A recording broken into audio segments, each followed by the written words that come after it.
able to reach back all the way into people's lives now, how it was different when our system was created. Is this something that you think is a problem moving forward?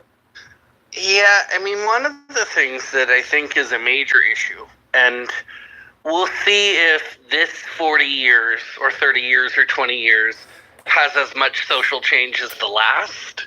Because one of the problems with going back 30 years into people's past now, right, is the cultural normative has changed. So if I go back to 1993 and I take something somebody said or somebody did, it was normal in 93. But it's probably going to be offensive or canceled or not okay now. And so it's like, okay, do I hold that person accountable for something that was perfectly acceptable back then and retroactively punish them by the standard of today? I'm not a fan of that, right? I don't think that's something worth doing. That's like as if we criminalize alcohol today, and then we go on everybody's Instagram and their Facebooks, and if you were drinking last week, you go to prison. None of us would be okay with that, right? Because we'd be like, wait, it was perfectly fine I was drinking. But we do that to people on certain things where it's like, what they did was fine at the time they did it. And I look at these things, and a lot of you have heard me say this, I let old people, like the elderly 80, 90, 100, and be as racist, homophobic, sexist as they want to be. Because they're too fucking old to change. I don't care, and that was the normative. Now, if you're 40 or 50 and you call me something, we're probably going to have a problem because you should know better and in the here and now. So, looking at that, I feel bad for the generation who are in their 20s and 30s right now because everything they do is recorded. And so if what we do today isn't okay in 30 years, we're just going to crucify people for it. So in that regard, I'm not a fan. Now, I agree with you in terms of I don't care how corruption is pointed out or how wrongdoing is pointed out. Once it's pointed out, it's pointed out. So, yes, did people start looking at Fani Willis more intensely when she tried Trump? 100%. But Fani Willis shouldn't have been fucking around all along. So I don't feel bad for Fani Willis that she's now been caught fucking employees and hiring people and doing all this unethical shit. She shouldn't have been doing it. And I'm not interested in giving her a pass in why we find out, right? So I have a case back when I was a prosecutor. This is probably 25 years ago. And this guy kills his wife, and he's burying his wife. And his wife's a federal employee, which is why it became a federal case. And he's burying her in a park.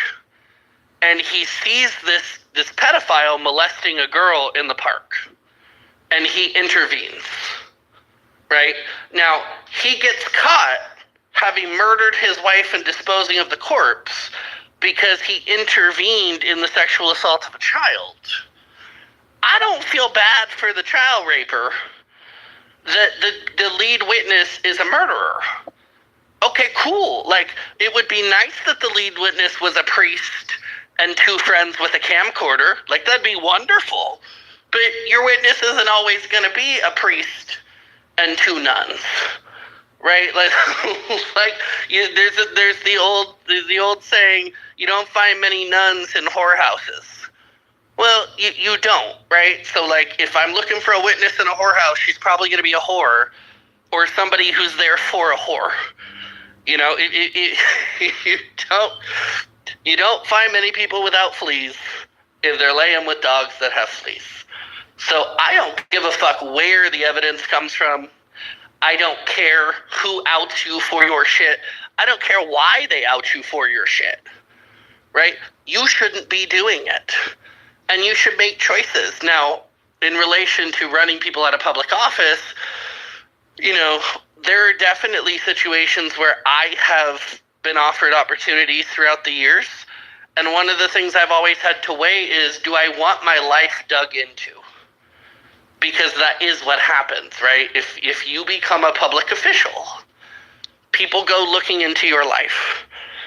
So, Fani Willis ran for DA. She should have made sure she was doing things the way she's supposed to. and not violating her ethical code, and then she wouldn't be in this problem. I don't feel bad that the reason why people looked at her and she got caught is because, she went after Trump. I also don't think Trump should get a pass for it in that regard, right? Is if the DA thinks you can charge someone, awesome. But you shouldn't get a pass on your ethical bullshit. So I don't care where the evidence for shit comes from, to be honest, and I don't care if the witness is... I care about credibility, but, I'm not worried about the fact that, hey, they only found it out because she's the DA. Well, yeah, that's what happens. It is kind of self-corrective, as you said, Kelly. I'm not overly concerned why things are brought to light, if they're brought to light. Now, if they're made up, that's something different, but, in her instance, she's acknowledged doing this shit. So it's I don't care how it came up. You can't even pretend she didn't do it, because she's not even pretending she didn't do it. Yeah, no, I agree. And I know that these are separate things, digging into, well, I guess they can be separate. You can dig into someone's past.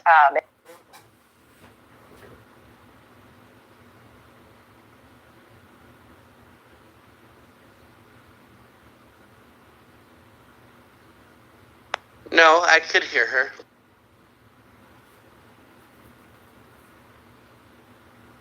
Yeah, no, I was just saying, I don't know, Brad, if you heard everything. Maybe I just paused, but as long as the justice system...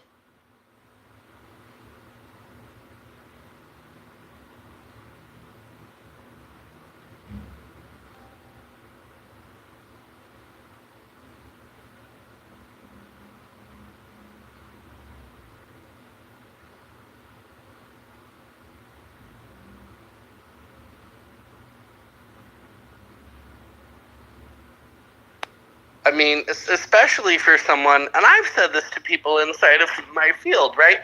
The easiest way to not have an ethics violation is to not have an ethics violation. It's the easiest way not to get in trouble for breaking the rules is to not break the rules. It's the most simple solution in the world. You don't want to lose your license for ethics violations? You don't want to go in front of the bar? Then don't commit ethics violations. You know how many times, in over 30 years, you know how many times I have been in front of the ethics review? Zero. It's not because I'm the nicest person in the world. It's because I don't want an ethics review. It's not that complicated. Well, you may get one today. I mean, Malcolm's pretty upset with you, so he may refer you. So just to let you know. That's funny. What's he upset about? He gets berated by Brent often. I would think if I was Malcolm at this point in time, I would know Brent is going to poke when I come in because I'm the favorite commie, right?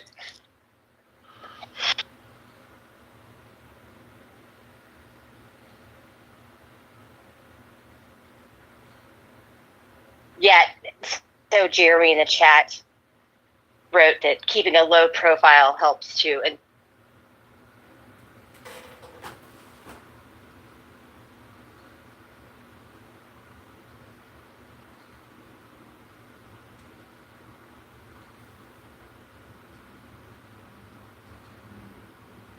it's you.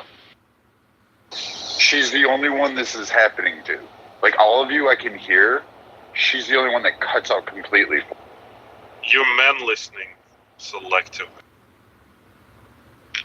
I know I just had a birthday. I'm not that fucking old. I know I can still... You're a Gemini as well. How interesting. So let me just finish really quickly. Yeah, I want the Donald Trumps of the world. And by that, I don't mean former presidents. I mean, people who have done. I don't care where the evidence for shit comes from, to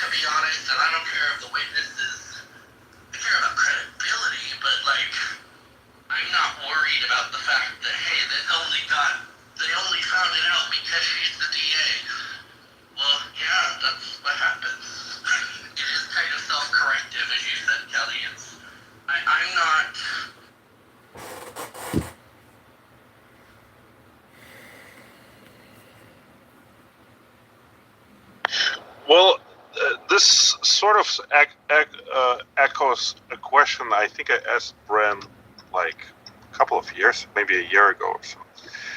In terms of this new generation of graduates from prestigious law schools, it seems that they all have a certain predisposition of thinking certain things about the system, that it's unfair in a certain way, that they need to take advantage of it. And at the time, I think Brent told me that he doesn't see that happening very much. Do you feel any differently now? Because I think she is sort of a new generation of lawyers who have that, radical skepticism of the system and an attitude that, once I make it, I can pretty much do whatever the heck I want. I don't care where.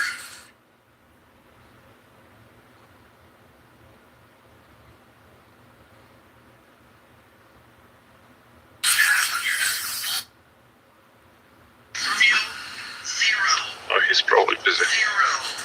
I think he changed his image to be right back. I can chime in. I don't think I don't really see it the way you see it, Andre. I think for every one person you can catalog into that category, there's still one of equal parts that doesn't think that way. And I don't think that absolute statement is accurate.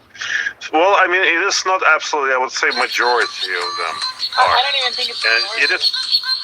Okay, so like from my experience talking with graduates recent and like within the last 10 years, I see that type of lens being, almost force-fed to them. And only very few rebel against it. Very many kind of buy into it. Some of them are even embrace it wholeheartedly. They understand what it implies and means, and they are, willingly participate in it. Why are you saying it's not majority? I don't see it as a majority. I don't disagree that it doesn't happen to some, but I just don't see it as a majority. I think that you have to look at factors, and if you really want to do a statistical analysis of this, you have to also look at the demographics, whether it's age, experience of the professors in law school to be able to assert something like that. So if your state, like by your standards, then what you're saying is that law professors now are much younger and have a different ideology, a different philosophy. And so in law school, they're projecting those onto these students that are graduating. So you're talking about the younger generation of graduate law students. Well, not necessarily. I mean,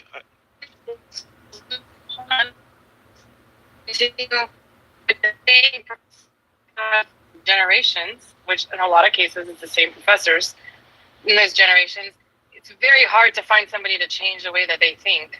Very hard, especially when they're in academia. They pretty much stick to the same. So I'm talking about the generation of, like graduates from 70s, 80s. I mean, that would be, I would argue, the majority of the professors in the field in those schools.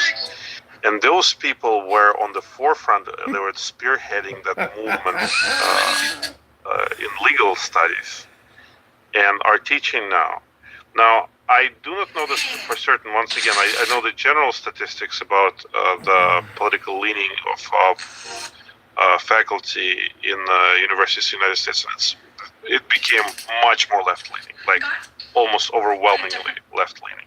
I would be curious to see if it reflects in the same way. I think the only department that is excluded from that type of tendency is surprisingly philosophy. There are fewer people who are left-leaning in philosophy departments, but I would be wondering if the law schools have followed that. So when it comes to law schools specifically, there was a study done 2022, and they looked at 200 schools, and they looked at the top 20 law schools in that bubble, right? And 16 of the top 20 law schools had a student population that leaned more than 65% Democrat. but only 6 of those schools had a faculty that leaned the same amount.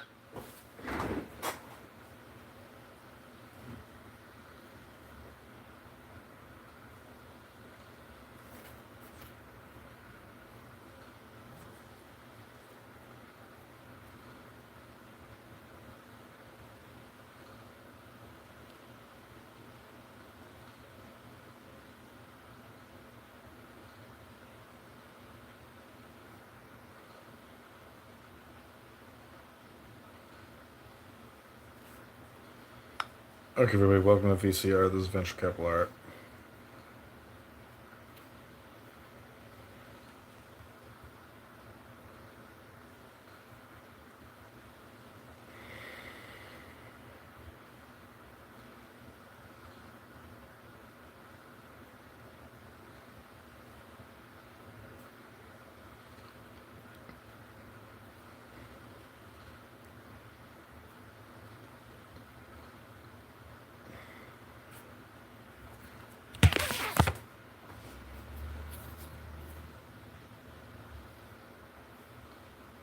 Grouped into playlists.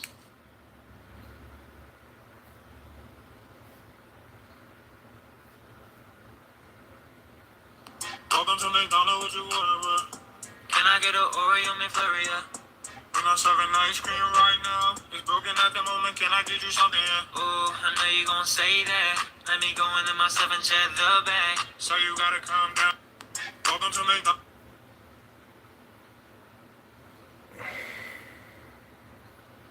That more illegal aliens were deported under Obama. Under fucking Obama. Than were deported under any year of the Trump regime. And a significant portion.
that's written on wokeness, on how it's a radical ideology that thinks of the...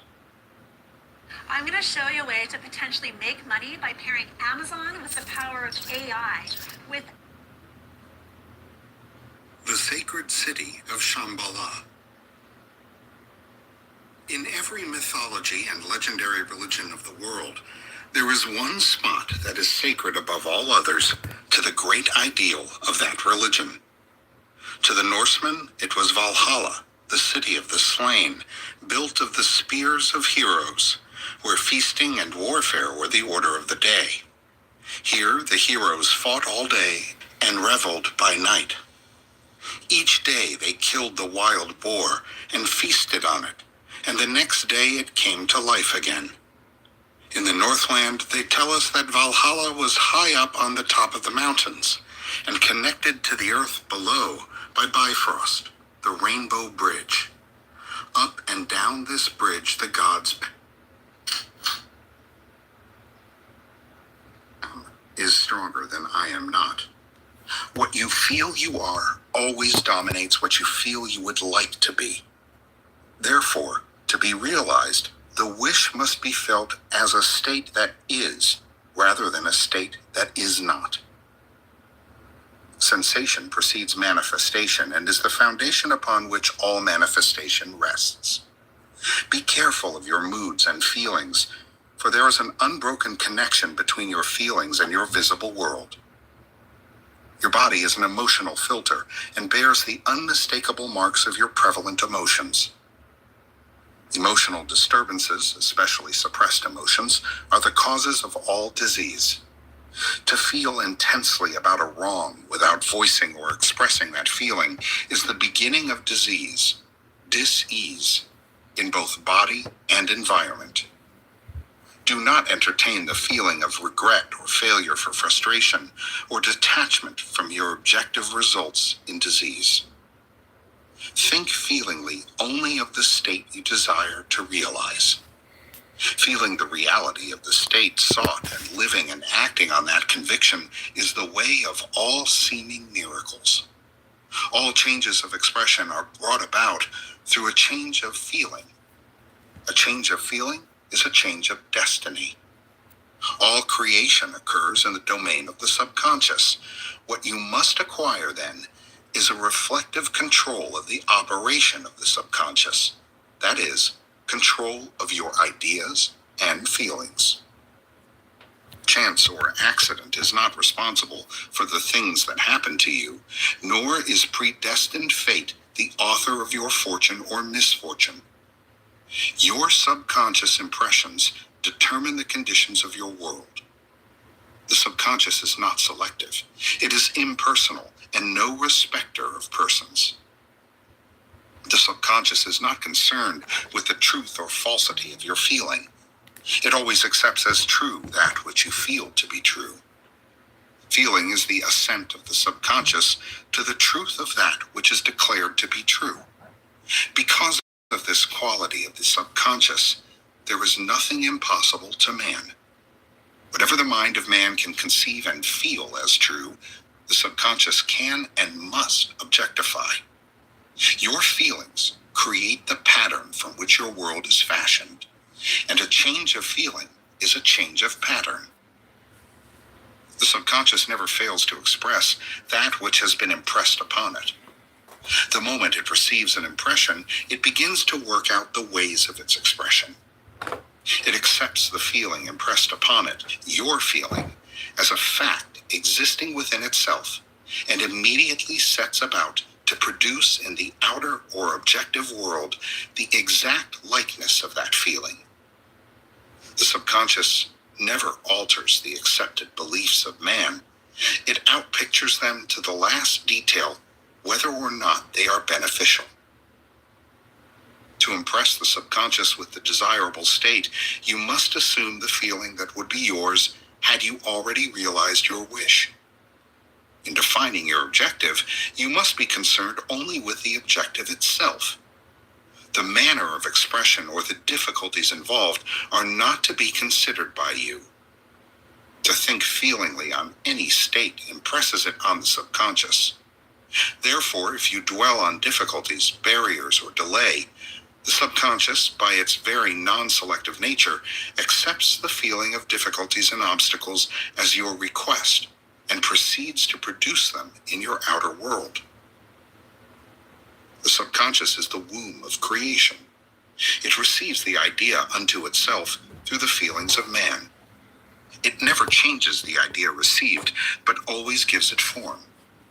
Hence, the subconscious outpictures the idea in the image and likeness of the feeling received. To feel a state as hopeless or impossible is to impress the subconscious with the idea of failure. Although the subconscious faithfully serves man, it must not be inferred that the relation is that of a servant to a master, as was anciently conceived.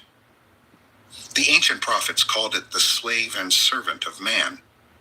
St. Paul personified it as a woman and said, "The woman should be subject to man in everything." The subconscious does serve man and faithfully gives form to his feelings. However, the subconscious has a distinct distaste for compulsion and responds to persuasion rather than to command. Consequently, it resembles the beloved wife more than the servant. The husband is head of the wife.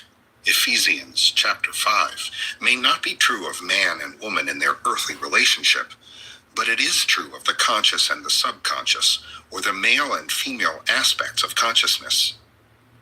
The mystery to which Paul referred when he wrote, "This is a great mystery. He that loveth his wife loveth himself, and they two shall be one flesh," is simply the mystery of consciousness. Consciousness is really one and undivided, but for creation's sake it appears to be divided into two. The conscious, objective, or male aspect truly is the head and dominates the subconscious, subjective, or female aspect. However, this leadership is not that of the tyrant, but of the lover. So by assuming the feeling that would be yours were you already in possession of your objective, the subconscious is moved to build the exact likeness of your assumption. Your desires are not subconsciously accepted until you assume the feeling of their reality, for only through feeling is an idea subconsciously accepted, and only through this subconscious acceptance is it ever expressed. It is easier to ascribe your feeling to events in the world than to admit that the conditions of the world reflect your feeling.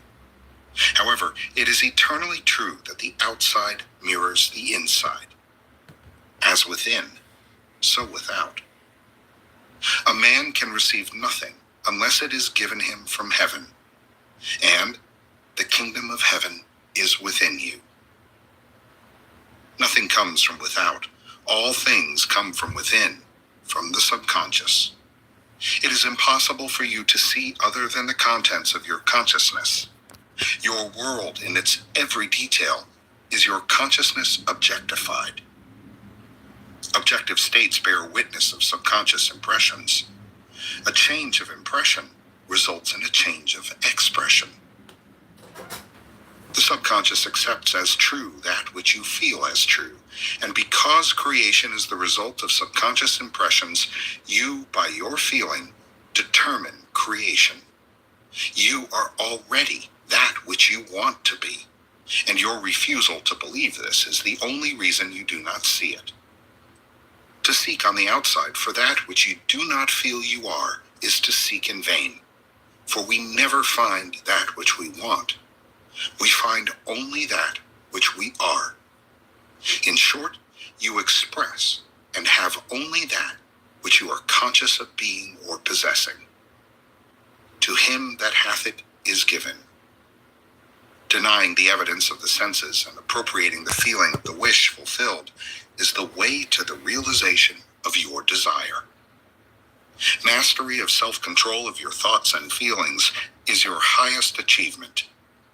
However, until perfect self-control is attained, so that, in spite of appearances, you feel all that you want to feel, use sleep and prayer to aid you in realizing your desired states. These are the two gateways into the subconscious. This is how to get in shape fast. This is your body. These balloons represent your internal organs. These are the two gateways into the subconscious. Chapter 2. Sleep. Sleep, the life that occupies 1/3 of our stay on Earth, is the natural door into the subconscious. So it is with sleep that we are now concerned. The conscious 2/3 of our life on Earth is measured by the degree of attention we give sleep. Our understanding of and delight in what sleep has to bestow will cause us, night after night, to set out for it as though we were keeping an appointment with a lover. In a dream, in a vision of the night, when deep sleep falleth upon men, in slumbering upon the bed, then he openeth the ears of men, and sealeth their instruction. Job chapter 33. It is in sleep and in prayer, a state akin to sleep, that man enters the subconscious to make his impressions and receive his instructions. In these states, the conscious and subconscious are creatively joined. The male and female become one flesh. Sleep is the time when the male or conscious mind turns from the world of sense to seek its lover or subconscious self. The subconscious, unlike the woman of the world who marries her husband to change him, has no desire to change the conscious waking state, but loves it as it is and faithfully reproduces its likeness in the outer world of form. The conditions and events of your life are your children formed from the molds of your subconscious impressions in sleep. They are made in the image and likeness of your innermost feeling that they may reveal you to yourself. As in heaven, so on earth. As in the subconscious, so on earth. Whatever you have in consciousness as you go to sleep is the measure of your expression in the waking 2/3 of your life on earth. Nothing stops you from realizing your objective, save your failure to feel that you are already that which you wish to be, or that you are already in possession of the thing sought. Your subconscious gives form to your desires only when you feel your wish fulfilled. The unconsciousness of sleep is the normal state of the subconscious.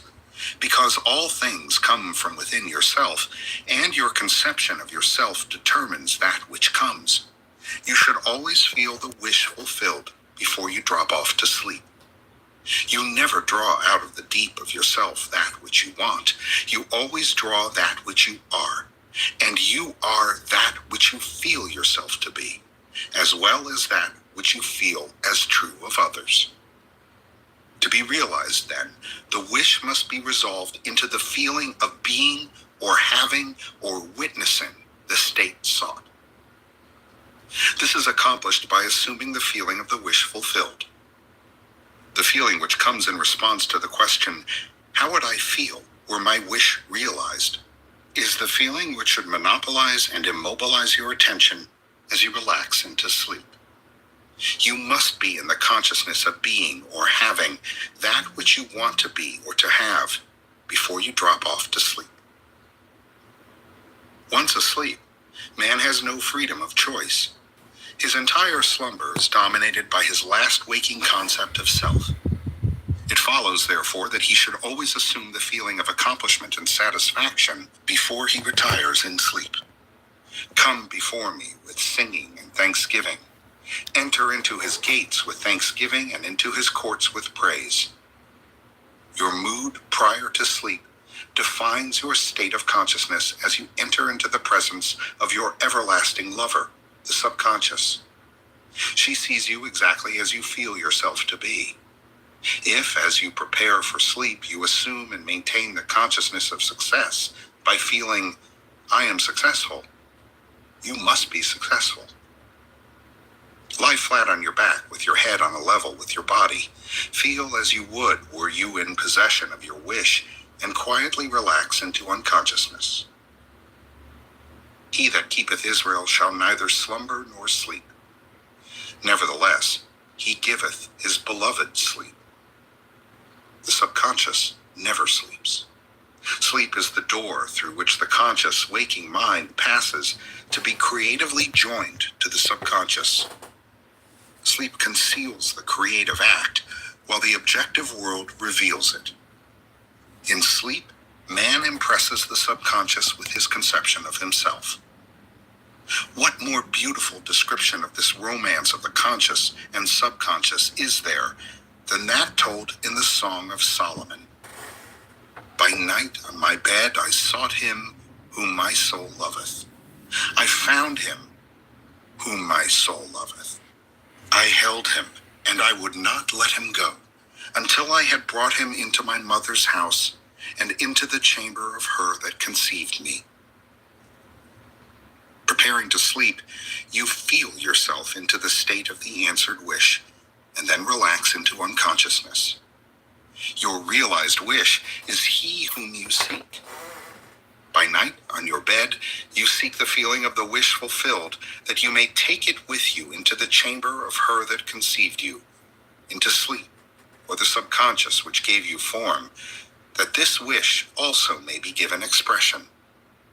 This is the way to discover and conduct your wishes into the subconscious. Feel yourself in the state of the realized wish and quietly drop off to sleep.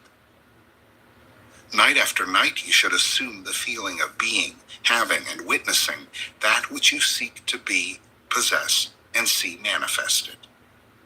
Never go to sleep feeling discouraged or dissatisfied. Never sleep in the consciousness of failure. Your subconscious, whose natural state is sleep, sees you as you believe yourself to be, and whether it be good, bad, or indifferent, the subconscious will faithfully embody your belief. As you feel, so do you impress her, and she, the perfect lover, gives form to these impressions and outpictures them as the children of her beloved. Thou art all fair, my love, there is no spot in thee, is the attitude of mind to adopt before dropping off to sleep. Disregard appearances and feel that things are as you wish them to be, for he calleth things that are not seen as though they were, and the unseen becomes seen. To assume the feeling of satisfaction is to call conditions into being which will mirror satisfaction. Signs follow, they do not precede. Proof that you are will follow the consciousness that you are. It will not precede it. You are an eternal dreamer, dreaming non-eternal dreams. Your dreams take form as you assume the feeling of their reality. Do not limit yourself to the past. Knowing that nothing is impossible to consciousness, begin to imagine states beyond the experiences of the past. Whatever the mind of man can imagine, man can realize. All objective, visible states were first subjective, invisible states, and you called them into visible by assuming the feeling of their reality. The creative process is first imagining and then believing the state imagined. Always imagine and expect the best. The world cannot change until you change your conception of it. As within, so without. Nations, as well as people, are only what you believe them to be. No matter what the problem is, no matter where it is, no matter whom it concerns, you have no one to change but yourself. And you have neither opponent nor helper in bringing about the change within yourself. You have nothing to do but convince yourself of the truth of that which you desire to see manifested. As soon as you succeed in convincing yourself of the reality of the state sought, results follow to confirm your fixed belief. You never suggest to another the state which you desire to see him express. Instead, you convince yourself that he is already that which you desire him to be. Realization of your wish is accomplished by assuming the feeling of the wish fulfilled. You cannot fail unless you fail to convince yourself of the reality of your wish. A change of belief is confirmed by a change of expression. Every night as you drop off to sleep, feel satisfied and spotless, for your subjective lover always forms the objective world in the image and likeness of your conception of it. the conception defined by your feeling. The waking 2/3 of your life on earth ever corroborates or bears witness to your subconscious impressions. The actions and events of the day are effects. They are not causes. Free will is only freedom of choice. Choose ye this day whom ye shall serve is your freedom to choose the kind of mood you assume. But the expression of the mood is the secret of the subconscious. The subconscious receives impressions only through the feelings of man, and, in a way known only to itself, gives these impressions form and expression. The actions of man are determined by his subconscious impressions. His illusion of free will, his belief in freedom of action, is but ignorance of the causes which make him act. He thinks himself free because he has forgotten the link between himself and the event. Man awake is under compulsion to express his subconscious impressions.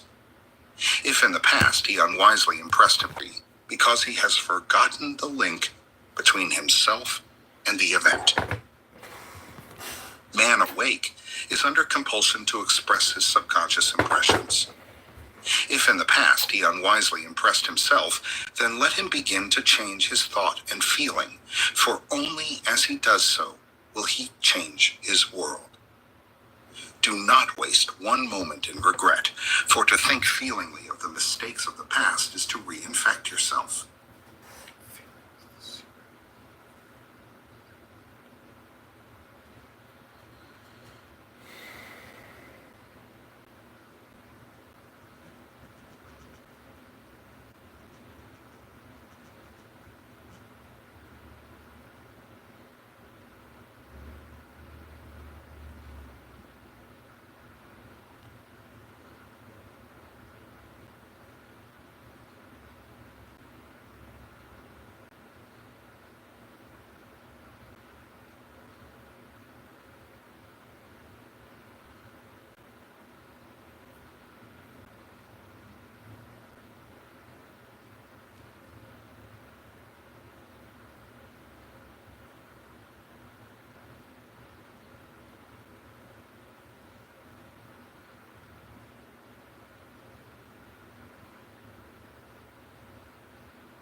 I'm gonna give away this incredible $4,000.